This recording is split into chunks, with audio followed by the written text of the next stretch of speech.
Hey y'all, welcome back to another week of Melanin and Murder. I'm Monee. This is Keisha Pre. This is episode numero 14. Is it 14? It is 14. Oh, okay. I was off. Well, hey, 14. Yes, 13 was last week, so that only makes this week 14.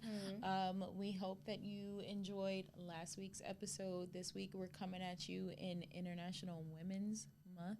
That's true. Hallelujah.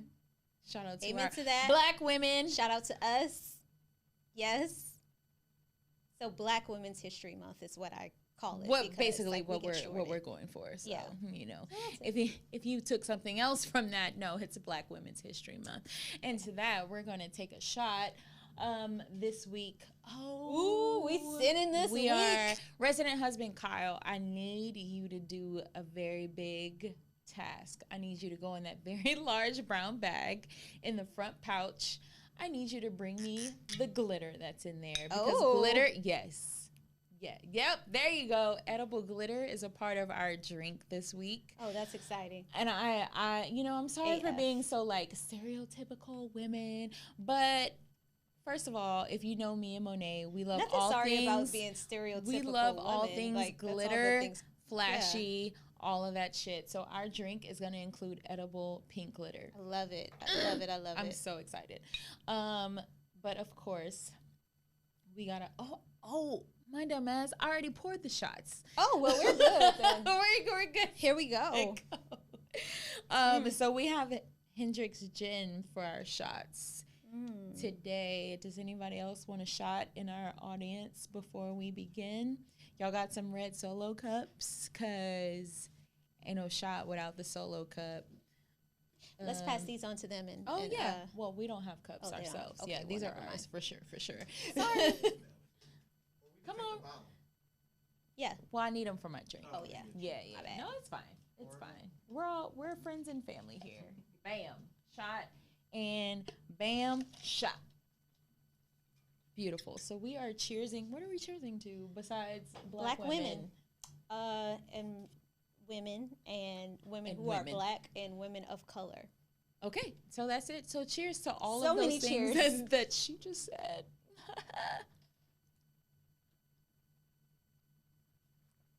ASMR, go. That was good. Is it really? That sucks. I wasn't ready. Okay. Yeah. I don't think we've ever taken a shot of gin on this whole journey. I love gin, though. That was a very genuine reaction y'all just got out of me. And I feel like an old white Southern woman. Old white Southern ladies love some gin. So do I. Don't get me wrong. I love Hendrick's gin, but shots of gin was not what I was prepared for. Jesus Christ. Okay. So I'm going to get on to these drinks. Throw some boobs on you. Oh, I feel like that was like you were like throw some D's on it, but like throw some boobs on it. Yeah. It helps you grow, like maybe say like grow a set of balls, like grow chest hair. Grow a set of boobs. Yeah. I need a little bit more, so that's fine. Girl. So drink. Yeah. These drinks. They're gonna be. So I have Hendrick's. I have lavender bitters, grapefruit juice, champagne. Is that it? Is that all I have? Yep, that's all I have. And pink glitter. So we're making a very girly version of like a French 75, but like my favorite drink. I know. So I'm gonna go ahead and we're gonna call it the. I'll let you name it because I feel like you're gonna have a really good name for it. I don't know. We'll come up with that later. I know. As of now, we have no name. It's called the No Name. Yeah. For these cocktails, I am using Hendrick's gin. I had a jigger somewhere. There she goes. How are you? So combine 1.5 ounces. Can we call it jigger? Yeah, it's a jigger. Okay. Yeah. Jigger, that nigga jigger. Yep. I thought she was gonna say, "Where is the jigger?" Where is the jigger? So, 1.5 ounces of Hendrick's gin because that's what we're using today. Such a nice bottle, always. Isn't it? It looks like cute. old-fashioned medicine. That'll Doesn't get it? you right. Got tussin. Put some Yeah. tussin on it. About Better than toast. 3 drops of lavender bitters. 1, 2, 3. And then I'm making 2 drinks at a time. So 6 drops of lavender bitters. Some simple syrup. I dropped the jigga. But that's okay. So we're going to do, I know how to eyeball that hoe.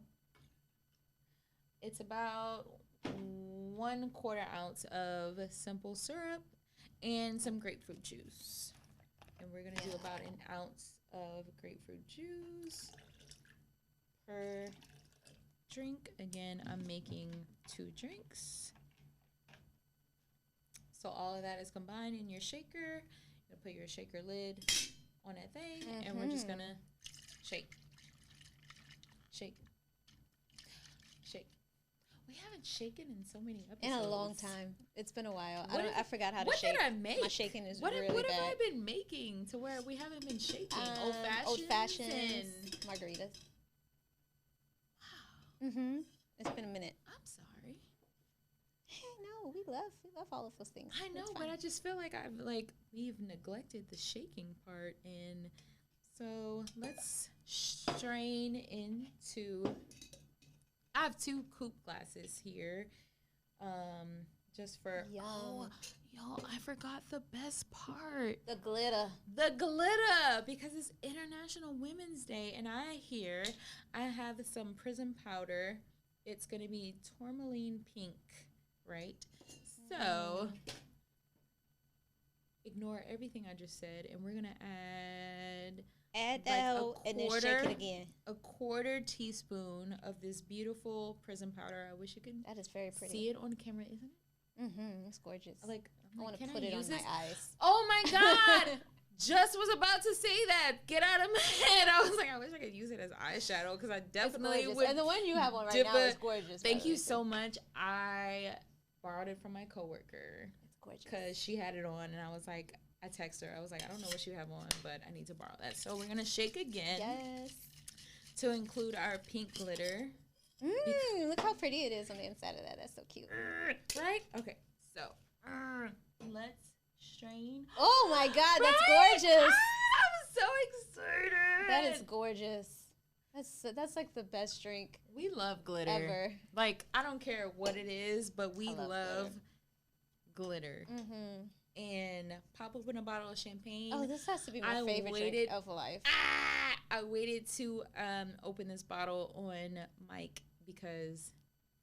Hey! Oh shit! I did not mean for that to happen. Well, part of it got into the drink, so that's fine. That works. And pour that in the glass. That was a very genuine thing on camera, guys. That was like the first time anybody popped a bottle and realized it was so festive and they wanted to do it for. So top off your drink with champagne. Hopefully it didn't spill everywhere. So like isn't it? And, this is my favorite drink. I have mint leaves just for a garnish and a little green with our pink, if you will, because I know my friend loves a good pink and green. And if you've watched previous episodes, you know that if you smack the mint in between your hands, then that releases the flavors and the essence of the mint. So we're going to buy them. Love it. Beautiful. This is so such. Pretty? I'm gonna make this drink like on a. Can we have this drink on a regular? What's his on camera name? LP. Lil Perry. Lil Perry. Can you get a close up of this beautiful glitter that we have in these glasses? Because this needs to be. This is just so pretty, isn't it? And since y'all are here. Lil Perry, I'm putting champagne in your cup, and resident husband Kyle, I'm putting champagne in your cup. Oh, I think I was accidentally. I don't want to go live. I never go live, girl. Like, never go live. What the fuck? Never go live. I'm not trying to do that. when you drink pretty things, it makes it taste better. This is amazing. So in honor of our pretty drink, our very flashy drink, International Women's Day. And Women's History Month. Women's History Month. You know, Monee and I, we've been heavy on scammers this week. So like for real. Been watching a lot about American Greed on and so repeat. I felt like this story was speaking to me, so I just wanted to talk about it. It's about a scammer. Yes. FYI, true crime does include scamming. This story that I'm about to tell does not include any murder or anything like that, but it doesn't. We can talk about what we want. We can talk about whatever we want because this is ours. This true crime involves a scammer. Actually, there's one really good Black podcast that talks about scams. Okay, there we go. So Scam Goddess. Scam Goddess. I know, it's brilliant. It's fucking brilliant. That's so good. I love it. She probably talked about this one because this one was like a big one at the time. So we are going to talk about the story of Keisha Williams. Keisha Williams. Oh, shit. Oh, sorry, girl. Dang. I thought you were about to talk about somebody here in Houston. Oh, not her. And then I was about to be like, yeah. Not her. Not the owner of a popular bar in Houston. Not her. Someone else. So Keisha Williams was, so a little forefront. She basically was a very flashy woman that loved the finer things in life. Nice hotels, nice restaurants, top shelf I know this drinks. because I'm like, I know this name. Oh, I know who you're talking about. Oh, this is a good story, y'all. And I mean, you can be the judge of whether or not you feel like she was guilty or not, but things happen, and people ended up with a loss of $5 million because of Keisha. So Keisha Williams, she is from Virginia, right? Northern Virginia. Yes, she's from an area I'm very familiar with. Okay, because Monee used to live in D.C., so she's very familiar with. And this bitch was all up in all up in it. Tyson's. I have to drink some of this drink. Tyson's Mall. She lived in Tyson's. Yeah, she did. No, dead ass. Okay, I gotta put this drink down because I speak with my hands, so I'm gonna spill my drink. So, Keisha Williams, she's from Virginia. She was a very flashy woman, right? She loved her furs and her jewelry, and she loved going out to eat, staying at the Ritz-Carlton, staying at the nicest hotels. Yes, Monee has a comment and a concern. She didn't look flashy. Like, I looked at her pictures, and she had that very basic, girl from high school hairstyle. Little swoop, that little, yeah. The little bob about this long with the little bumptons that's kind of thin, kind of see-through. With the bang, not the bang. She had the part, and it kind of stick up right there. And although she spent a lot of money, all the pictures I seen, I was like, where the fuck is this money? Listen. Like, who's wearing it? Oh, that goes into your story. Yep. Okay. So, Miss Keisha. She was I don't even know what she was. I don't know what she did for a living. I have no idea. But she proclaimed herself to be or to have an IT consulting company called Keisha Williams and Associates. Girl, all these scams must be having companies. They all have companies. So in 2013, a man named Christian DeAndrade, he met with Keisha via a recommendation from a friend. Christian had an IT company that he'd had established for like 20 years or whatever. He's from California, and a friend recommended Keisha to him to expand his company. So Christian calls up Keisha and he's like, hey, let's have a meeting. And they meet in some restaurant, and Keisha brings her resume, and she's like, I have my company, my IT company, Keisha Williams and Associates, And her resume shows that she used to work for companies like Lockheed Martin, all of these other things. They met in DC at this restaurant. So he's so impressed. Oh, so this is Black people, right? So Christian is Black, Keisha is Black, obviously. And so Keisha uses it. So Keisha is like, oh, us, Black small companies with Black people, we got to stick together. And Christian is like, yeah, you're right. Like, yeah.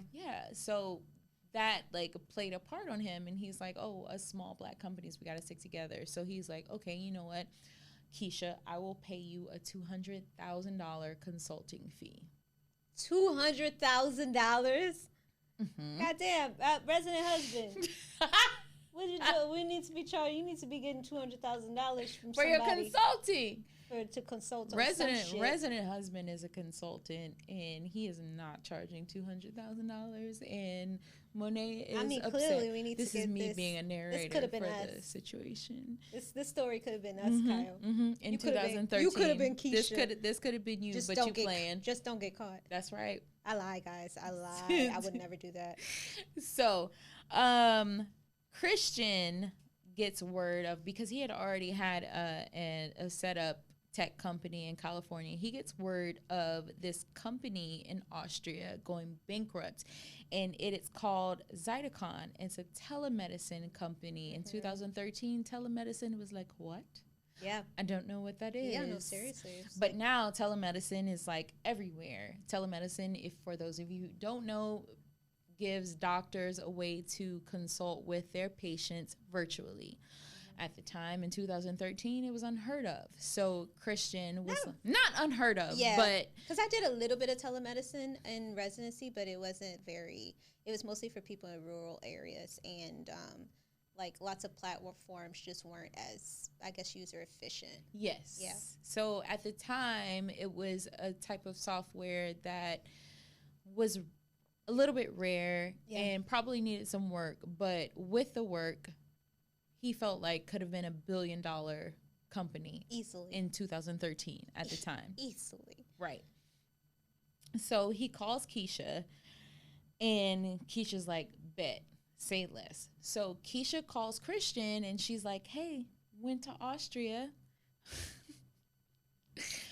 I bought Zytocon, the telemedicine company. I bought it for $3 million. And Christian is like, oh my God, that's amazing. Yes. And she said she bought it at the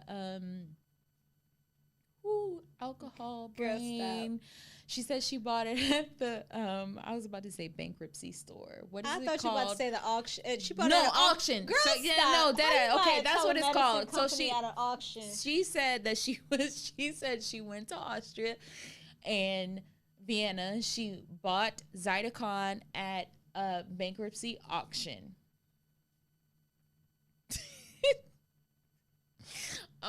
This is why I wanted to tell this story, because I have a doctor with me. That is not what the shit. So she's like, yeah, I paid $3 million for Zytocon, which is telemedicine software. And Christian is like, oh, bet. So I need to get this money to you. And she's like, oh, I need half. So she said she paid $3 million for it. So Christian is like, okay, I need to come up with at least $1.5 million. So he went to his retirement funds, his Social Security funds, blah, blah, blah. He came up on his own with $600,000 on his own from his retirement funds. But he's like, obviously, that's not enough. And Keisha's pressuring him. So he started going to friends to invest in his company. Right. He started going to friends to invest in his company. He promised them, or they promised them, 30% return on investment for whatever they put forward. And he got so desperate that he went to his friend named Joe Sanders. Joe was undergoing cancer treatment and was literally dying. But she put up $100,000 for what she believed in was gonna be like an investment. But so Joe and Christian were like brother and sister. So like they used to work together, and they had like a familial type of relationship. Which, pause on the story, honestly, Christian, you got to take some blame on that, because I don't care how whatever. If I have a friend that is like family, asking them to invest in my company is going to, if they're going through cancer treatment and they're literally dying, that is like literally the last thing that I'm thinking about asking them for. It's like to invest in my company. You know what I mean? Like I know this might be a little insensitive what I'm about to say, but why are you asking a dying person for some money to invest in it? Because if I was a dying person, I'd be like, bitch, you know I'm about to die. Why am I investing? What am I going to get back? What am I going to get back? Maybe it's just she had a husband, so maybe she was like, oh, okay, I can get some stuff. Yeah, like her kids and her husband or whatever. I get that. But like, joke's on you, sir. Like, and he was so like heartbroken and everything. But like, you asked a dying woman for $100,000 to invest into your company, and you were all upset after it didn't work. Okay, whatever. So that happened. So Keisha and Christian, they kept in touch all day, every day. So she told him that every single moment that the software Zydeco was in escrow, you know, from Vienna, that it racked up these fees. And that's how she kept coming to him like, I need more money, I need more money, I need more money. The fees were skyrocketing. So then she was like, okay, you know what? I'm going to introduce John the Texan. So John the Texan was an alleged billionaire, quote, quote, quote, quote, quote. And he was going to put up $58 million to the cause. But there's what's that shit called? A caveat. There's a caveat to his $58 million. He's like, oh, I got to see that you and Keisha can put up the money first, and then I'll give you the $58 million. And this is what Keisha is telling Christian. So Christian is like, oh man, I gotta get this money. Pierre, so Lil Pierre, the financial Lil Pierre, does that make sense? Okay. Okay. Lil Pierre said, leave him alone. But our resident financial expert, Lil Pierre, our resident financial expert. Y'all don't know him, but he's very good at finance. His name is Lil Pierre. His name is Lil Pierre. Lil Pierre on the finance. He got a tag for his finances. Lil Pierre on the finance.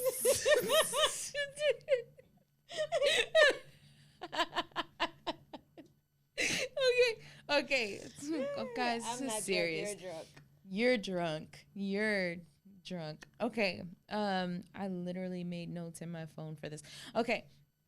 So Keisha's like, yo, Christian, I've been asking people all day for money, and my dad said he's going to invest and blah, blah, blah, blah, blah, blah, blah, blah. And Christian, so he's feeling the pressure, right? And he's like, oh, I don't have anything. So he keeps going back to his friends, and she's like, I don't care what you need to do. You got to ask them for their Social Security funds. You got to ask them for their retirement funds. You got to ask them for all of their savings. And he's like, okay, bet. So Joe, the cancer patient, she gives another $13,000. Girl. So enter the game Arthur Robinson. He was an old friend of Keisha. He randomly saw her in the Galleria of Virginia one day. Tyson's, y'all. Look, my friend, no. I know.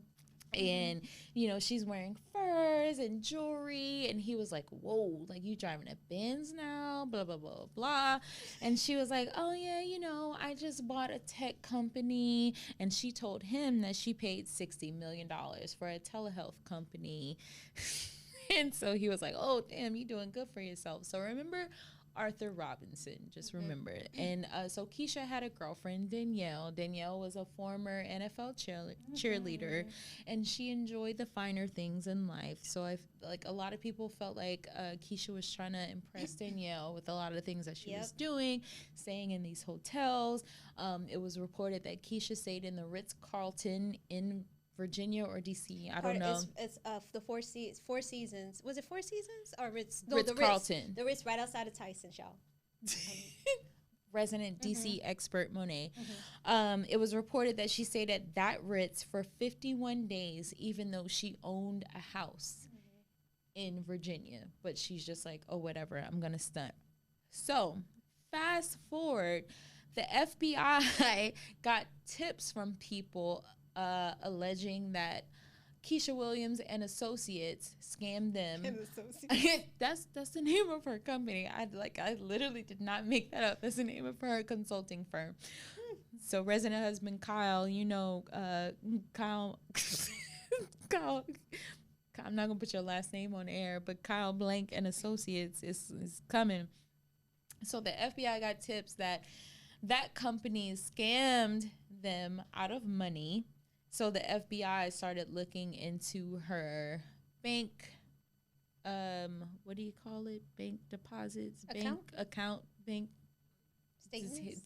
statements. Jen is bad, people. So the FBI started looking into her bank statements, and they were like looking at a lot of deposits made into her account, but then they were looking at the money that she spent, and it was at Saks and Hermes, and she was going on lavish vacations in Tahiti and Mexico and Jamaica. So her girlfriend was the one that really came up, because what's her name, Jennifer? Danielle. Good for you, Danielle. Go ahead, girl. Because then she just got out of this Danielle was just like, she got all those clothes. She got to go on vacation. And she was like out. And that was it. And she didn't have to deal with like nigga shit. This is nigga shit. Yeah, I know. I knew you was about to say that. Some nigga shit. Yeah, I mean, she did it right. She did it right. So Danielle, like, this one's for you. Shout out to you. This one's for you, Danielle.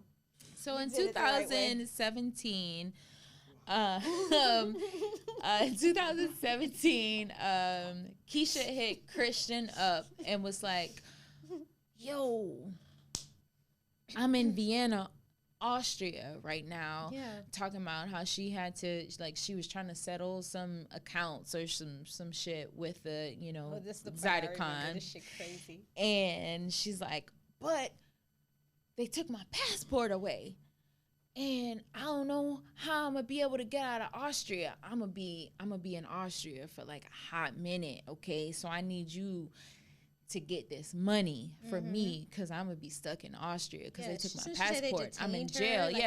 So basically she's saying, like, she's texting Christian that they detained her in Austria and that they needed her to the police in Austria needed her to get this money so she could get out. Yeah. So she texts Christian saying that they needed another $500,000, and Christian is like, oh my God, no. So she literally told him. So he's out here like actually taking money from people and his friend who's a cancer patient, and she's not doing shit. And she texts him, quote, these people you've been fucking with, they ain't come up with nothing. So he's like, shit, I gotta get some more money. Right. But the FBI found out that this whole time while she's texting Christian talking about I got detained in Austria, she was in Tahiti and Jamaica.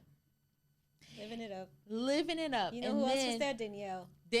Unscathed. Exactly. Unscathed. Exactly. That Happy entire time. To you, Danielle. So there was a text that the FBI pulled up. She was actually in Rome, and she complained to one of her friends via text that the Mercedes-Benz that picked her and Danielle up was too small. And, just not. I'm with that. Yes, just I'm with that, because if you're going to scam, you're going to scam hard. Scam big. Nobody trying to be in a little baby Benz. Right? Like, in Rome. No. No, I'm How a scammer. dare you? Yes. I'm a scammer. Before I get locked up, I'm gonna do it I'm big. gonna fucking scam. So anyway, somehow I remember Arthur Robinson from before, so she ended up getting him into her scam. She told him to pretend to be an FBI agent. FYI, Arthur used to be, he was a marshal, a U.S. marshal, and he was on the front lines during 9/11, so he had this history. And he knew that impersonating an FBI agent was illegal, but she didn't tell him that he was impersonating an FBI agent. He didn't know. She I do remember that. She told the other people, like, oh, my friend, by the way. My friend. He works for the FBI. Yeah, so he was just like. Yeah. So he just did it. So, but she used the same thing against him. She was like, us black people, we got to stick together. You know, us black people, we don't stick together enough. So she's like, Arthur, I need you to pretend to be this FBI agent because these people, she lied. She was like, these people owe me $54 million. So Arthur was like, oh, bet. So I'm about to start calling them. Easy. Yeah, like he was a friend. Mm-hmm. And so he thought he was looking out for a friend. So he did that and trying to like pressure them into getting her money back. So, how she got caught? Well, eventually, the FBI did like this sting against her, and an FBI agent met up with her posing to be an investor, a wealthy investor, and this FBI agent actually used to work on Wall Street, so he knew all of the shit that came along with it. And the finance, yes. Mm-hmm. So she eventually, like, in conversation, it was recorded, she told him like, oh yeah, and the prime minister of Dubai, he's investing in my company too. And he was like, so there's no prime minister of Dubai. So right off the rip, I knew that was a lie. Yeah. Like, girl. Exactly. Like, well, how you, at least if you're going to tell a lie, you need to make sure that, like, that's ridiculous. You know what the fuck you're talking about. And so she told him that with the investment, it was 1.3 million, 14% compounded yearly. And the undercover FBI agent was like, look, our resident financial advisor, Lil Pierre, is laughing because he knows. So the undercover FBI agent was like, so 1.3 million with 14% compounded daily is $600 quadrillion. Nobody. Okay, thank you. Trillions of dollars. I don't even know what $1 trillion is. I remember that it was just like, it was a ridiculous number that basically does not exist. Yes. There's not enough money in the whole world for this. The whole fucking world. Like the whole world for this shit to be happening. And she was just like, oh yeah. Because he had video of it too. Like he was recording it. Yeah, he was recording it. Yeah, so it's going to compound and and then after it's 14% compounded daily. And he was like, yes, and actually that would be $600 quadrillion. So either she was lying or that would be an outrageous amount. So the FBI was like, okay, bet. So then they put, basically, long story short, they put an arrest warrant out on her in 2018. Her attorney was like, oh, well, she didn't think she did anything illegal. She was going to pay any money back. But that was only based on whether the company was successful or not. Arthur Robinson got charged with impersonating a federal agent. Christian pled guilty to, what did Christian plead guilty to? I don't know, some shit.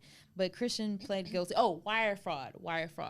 And then Keisha pled not guilty. But then the very next day, she pled guilty to whatever. And she got 15 and a half years in federal prison for taking. And then I'm sorry, to end it on a sad note, Joe Sanders, the one that invested $113,000 into the scam, she died of cancer, and she never got to see anything, obviously, on her investment because blah. Scammers. Yeah, because scammers. But Keisha was living it up with her girlfriend, Danielle, in Tahiti and Mexico. Oh, last thing. because funny. Sorry. So she was, where is it? So she was literally in Mexico while the FBI was looking at her, and they were like trying to compare texts with her and Christian because they was trying to figure out whether Christian was guilty or not. Yeah. And they were like, these are the these are the texts that she was sending to people while she was on vacation. One of them, I'm waiting on their asses now, about to have a quick drink at Applebee's. In Mexico? Yes. Then it was, we went to Margaritaville and it was crunk. Now you know if she used the word crunk. Look at Monee's face. She used the word crunk. And then she said she was bragging that Tracy Morgan and Carlton, she kept calling him Carlton. Tracy Morgan and Carlton are on the same island as us, but she was bragging that she had the bigger villa out of Tracy Morgan and Carlton. So that's okay. That's it. That's all I have on Keisha. I mean, she's the worst scammer ever. Ever! Like, bitch, you got all this money and you're going to Margaritaville? And Applebee's. Applebee's, like, honestly, Margaritaville is like very high end compared to. I am not going to Applebee's in the United States of America, much How less vacation? Mexico, Tahiti, Guam, Rome, U.S. What is it called? La Pomme. I don't even know what a bee's called in French. No, but they were in Mexico. They were in Mexico. So it was like, I don't even know. What is it? Oh, La manzana bees. La manzana bees. Ooh. So anyway, that's Keisha. Trash. I'm gonna drink my drink now. What a story! Oh, I scarfed. No, I know. I was talking. I talk with my hands, so I was like, I know I'm gonna spill it. There's more champagne next to you. Oh, I peeped it already. If and I got when it. you're ready. So yes, I am ready. Now I have a story for you guys today, and it's a very, very, look how pretty that is, it's guys. so glittery. Yes, it's a very disturbing tale. Ooh, nice. I love disturbing. Of murder and melanin. Ooh, we love both of those things. Hence the name of this podcast. Melanin Murder Podcast. This available is on Apple and Spotify. Yes. This is a crazy ass story, guys. Like, even when I first found out about this story, I was like, what? And I got to the end and y'all, I literally cried. Oh. I know. Maybe I was very emotional, but this story has a lot of crazy shit going on. So my story is about a Miss Tammy Kyler and her husband Arnold Kyler, a couple that lived in Windsor, Connecticut. And this story happens, or their story happens, we can say together, starting from the late 80s well into the late 90s. So Tammy Kyler, very pretty young woman. They have a very close-knit family. She went to college, and one night out in college, she met this guy named Arnold. And Arnold was very charming, because aren't they all? Mm-hmm. He was very charming. So he was seemed very nice, and that one night out in college would turn into, would change her life. So they ended up dating lots of the time. They continued to date, and eventually they got married. So they seem to have this happy life with Tammy and Arnold. And then in the, let's say a few years later, they ended up getting married. Perfect. But Tammy has this very close-knit family, like we talked about. She has lots of cousins, and her and her best friend. So they both had these great circles around them. But Arnold was a very flirtatious man. So Tammy is one of those chicks that's like, no matter what, I'm gonna try to make it work with my man. Blah blah blah. Like, I love marriage, and as a wife, I need to be there for my man. I'm supposed to do my duties as a wife. Yeah. So she noticed some weird shit with him, but she just let it fly. and he was very flirtatious with other women, but she let it fly. And eventually, she heard like kind of rumors that he had been cheating and whatnot. She still let it fly. One of her younger cousins, who was about 8 to 9 years younger than her, named Chastity, was always around.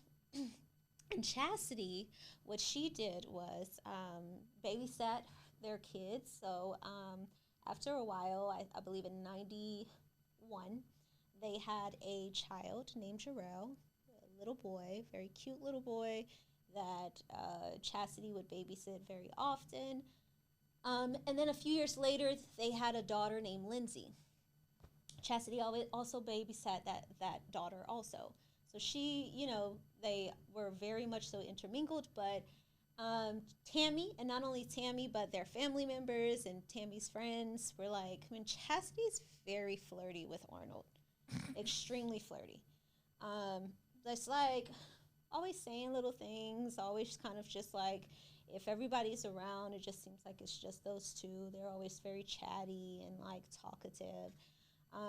And when someone brought that, one of Tammy's friends brought that to Chastity and Chastity's mom, Tammy's aunt, attention, they were very offended. Yeah. Chastity's mom was like, how dare you? My children don't lie. That would never happen. They don't have anything going on. What are you doing, like, thinking about this? However, there were situations like this where everyone was at their home and they had a pool. They're having a pool party. Chastity's there holding baby Lindsay. And you know how little kids do. They kind of like tug on stuff. And if they keep tugging, like they just want to do shit all the time, like continually. So at one point, baby Lindsay is sitting on Chastity and she's like tugging at her shirt or like her bathing suit top. And every time she like pulls it, like her boob comes out, right?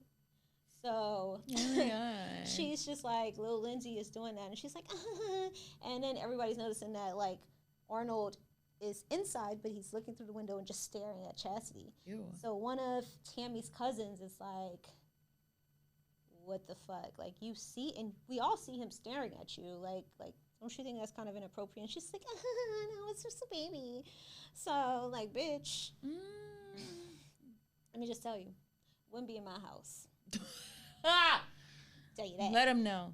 So she is doing that, and it's just kind of lots of little situations like that. Then there started the rumors with Arnold cheating and Arnold being too friendly with Chastity, and that whole situation just kind of got a little too much. Eventually, they separated. Tammy and Arnold separated. They got a divorce. Obviously, Arnold still had some visitation rights. During that time, however, he was still seeing Chastity. So he's seeing Chastity. And while he's seeing Chastity, she's like, I really want us to be together. Like, they're seeing each other secretly, but they're still telling everybody in the family, like, oh, no, we're not talking. However, they had a get-together at, I believe, Arnold's house. All couples. And people were drinking, chilling. People fell asleep in the living room, and one of their mutual friends with Arnold and Tammy was at the party. And she says she wakes up because she hears like something squeaking, like she was squeaking. She looks up and she sees Chastity and Arnold having sex. So they swear nothing was happening, child. Everybody knew something was happening. So with that, they obviously told Tammy, and it kind of solidified, okay, like, this is done. For real. However, you do have visitation rights with your family. Arnold, in the meantime, is telling Chastity that, hey, she wants to get married and, like, move to Atlanta, I believe, because all niggas want to move to Atlanta. Yeah. So they move. She's like, okay, we can start our life together. And he's like, no, I don't want to leave my kids. So she's like, why don't you want to leave these fucking kids? Like, you love me, right? Like, what's the problem? So what then happens is that life goes on as usual. One night, Tammy is in her home, just going about the night. Her kids are in her bedroom. No. At this point, little Jarrell is 7 years old. Little Lindsay is 2 years old. They're 5 years apart. No. So, Tammy is, she wakes up. Actually, she was in bed with her kids, and she hears a noise, so she goes downstairs. She goes downstairs, and this masked guy, like, restrains her, and he's, like, holding her down. And she's just like, what is going on? She hears some other footsteps go upstairs, and she can kind of see just, like, the legs of someone. She can't really tell who it is. It's this guy. How dare I forget a main part? Backtrack. So they separate, right? Tammy then dates this other guy. She finds a new guy, but he's kind of a bad boy. He's Jamaican, and he always brags, like, kind of talks about being in a Jamaican gang. Okay, so he was kind of ain't shit. Like, she went from one ain't shit guy to the next. But he says, like, he has ties to Jamaican gangs and whatnot. And he does inappropriate things in front of the kids, her boyfriend. Like, he may talk about, like, sexual stuff and curse a lot in front of the kids, and she thought that wasn't appropriate. So eventually they break up. Oh, not only that, she finds out that he's married. The new guy. The new guy. Of course he is. So after that, Of course he is married. After her breakup with him, she it's when this situation happens where she's at home, and she had been dating anyone, but she thought she heard something, so she went down, and she gets restrained. And this guy's holding her down while she thinks she hears someone goes upstairs, and she hears her, like, the little girl Lindsay, like, whimpering, right? So she eventually kind of gets hold of the guy who's holding her down, his watch. She snatches it off, and she kind of bites his arm or something and snatches off his watch. And then she says, please don't hurt my babies. And then the guy that was holding her down says, I can't do this, I'm out. And he walked out. What the fuck? Yeah. So with that, then the second person runs down and comes out. And Tammy runs up the stairs to her room to see her kids there, and she sees Lindsay, the little baby that's 2 years old, with cuts all over her. And she turns over her little boy, who's 7 years old, and sees he's passed away with his neck slashed. Yeah. So that literally made me cry, y'all. Like, this is such a fucked up story. So next to the bed, they also found a bottle. What do they call the Mazel Tov cocktails? Or Mazel Tov cocktail. No, it's not Mazel Tov. Jesus. No, not Mazel Tov. Not Jesus. Molotov. Molotov, not Mazel Tov. Jesus, that's not Jesus. My bad. I'm sorry. Molotov cocktail. I just said so many fucked up things. Mazel Tov. No, Mazel Tov is like cheers. No, yes, Mazel Tov. Mazel Tov is Jewish, and then I responded with Jesus. Yes. Like, okay. Yeah. The fuck? No. Well, good. Okay. And then you said Moving the fuck. On. Moving on. A Molotov cocktail was there. And the Molotov cocktail was made with a pineapple. Pineapple is right. Pineapple. Y'all, no, this shit is full of stereotypes now when we get into it. This shit, they find next to the bed a Molotov cocktail made up of a pineapple soda bottle filled with gasoline. You know, Molotov cocktails are something filled with gasoline with a rag stuffed into it. And it was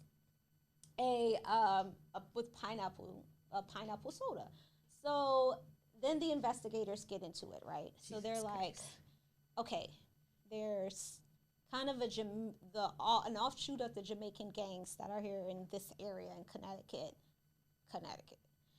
And they were like, well, we've had other cases of murders happen in the area, and it was due to Jamaican gang violence. So just so happened that they had similar Molotov cocktails in that area, or like in those crime scenes. And pineapple, this is what the policemen said, like, the pineapple soda is popular among Jamaican people, basically. They said Caribbean people, but they were alluding that this was Jamaican gang related. So they were like, okay, so they looked into that, and they looked into her boyfriend, and he was like, he had an alibi that was legit during that time. And they kept working through that, and they were just like, I don't know. I don't know if that's the case. So then they were back to square one. But when you're back to square one and you're dealing with a murder, dealing with children literally, it's very rare that they have actual enemies. And in this case, these kids have fucking a 7-year-old and a 2-year-old. Are you kidding me? So in that case, what's happening is that they kind of go back to the parents. So when we're dealing with kids, they kind of go back to the parents. And then they brought Tammy in for a polygraph test. And they're like, Tammy, did you do anything to harm your kids? Because then, of course, you go to the parents, like, are you trying to harm your kids? And turns out she failed the test, but the policeman said that's what they were expecting, basically. Like, usually when someone is going through that much trauma, and with a mother losing her son, they just wanted to see if she would actually take it. So it turns out she took it. So they kind of like, it wasn't about the actual test. They knew she was under a lot of stress and trauma, that it probably wouldn't have accurate results, but they wanted to see if she was willing to help out. And she was, so they kind of ruled her out there. So then they found out about the affair. So then they go into the affair, and they're back at square one. Tammy, remember, she ripped off the guy's watch. She rips it off, and they put out in the news, the police department, hey, if you have any information on this case, please come forward. Also, we have this watch, and we are sending it for DNA, because that we'll be able to find out more info. So once they put that out into the media, then they were like, they get a call. And this is from a guy named Alexis Grajales. And he is like, I need to talk to you about this watch. He comes in and he's like, I was hired for $4,000 by this person to say, like, that told me I just needed to hold this lady down. Her kids wouldn't be at home. And the person that went in was just going to fuck up the house. So he was like, when he heard the kids, he was out. And he gave her up. And it was fucking Chastity. Chastity had covered herself up. She hired Alexis to hold Tammy down. And her plan was to kill Arnold's kids so that the fuck, they could bitch, live happily ever after. Damn, what the fuck? So she ended up getting life in prison, bitch, without parole, plus 75 years. God damn, you evil fucking bitch. Yes, all the words. Like, it was like 999 years that she got. So that 999. They gave her 999 years plus 75. Plus 75. Like, you stupid dumbass hoe. No, but you deserve that. Evil she bitch. Worse. Like, no, she definitely a fucking children. 7-year-old. So you can like live in holy, not even matrimony with your side boo. Get the fuck out of here. This kid. Bye. In 98, he was 7 years old. He was born in 91. That's the same age as my little brother. Like, it hurts my heart. It really made me cry. I don't want to get emotional. I don't want to think about it too much. But that was a fucked up story. Like, very fucked up. That's crazy. But it goes to show you, if we're talking about, just people can be fucked up, bro. People can be fucked up. So that's it for people be crazy. That's the end of the story. Tammy says that she has forgiven her husband and not forgiven Chastity. She said she could only forgive Chastity until she'll forgive Chastity when her son is back, which is never. But she's forgiven her husband because obviously without him doing this bullshit, none of this would ever happen. But very sad story. It's very sad. Yeah. That's crazy. Right? Fuck Chastity. Fuck you, bitch. Girl. Some children. Babies. Literally her first cousins. First cousin. Like, girl, this story was one of the most nuts that's crazy. stories I've ever heard. That's a lot. And now going into this, like, since we're down all the way down here, let's go. You know what? Like, let's transition to our. We have 4 minutes of murderous mess, and that's good because I don't really have much this week. Let's get into this murderous mess. Let me tell y'all, similar shit that's just kind of like sunk my heart is watching HBO Max. Because that story was fucked up, and then on HBO Max, if you haven't watched it, Allen versus Farrell, about Woody Allen versus Mia Farrow. Fuck Woody Allen, like that nigga was fucking. It's been fuck Woody Allen. Well, it's been him. It's been him, but you don't know this. Have you watched it? No, I haven't watched it. If you don't know the story, it's always been fuck him for me because I knew that he basically married his stepdaughter essentially, but knowing his predatory ways and like not only that, just like. He's done a lot of fucked up shit that's way beyond what we knew. I got you. Okay. And watching that, if y'all haven't watched it, watch it. It's called Allen versus Farrow on HBO Max. And it's like, episodic. So comes out weekly. So the whole thing hasn't been out. There's like 2 episodes out now, but that shit was nuts. Mm-hmm. So fuck him, because I just don't understand. Like, how can you do anything to hurt little kids like that? Like, bruh, like, I don't do anything to anybody. Like, outside of being annoying, like, everybody, adults are annoying. Like, nobody deserves that, especially not kids. So, that's what's been up for this week. Next thing is, it's fucking All-Star Weekend.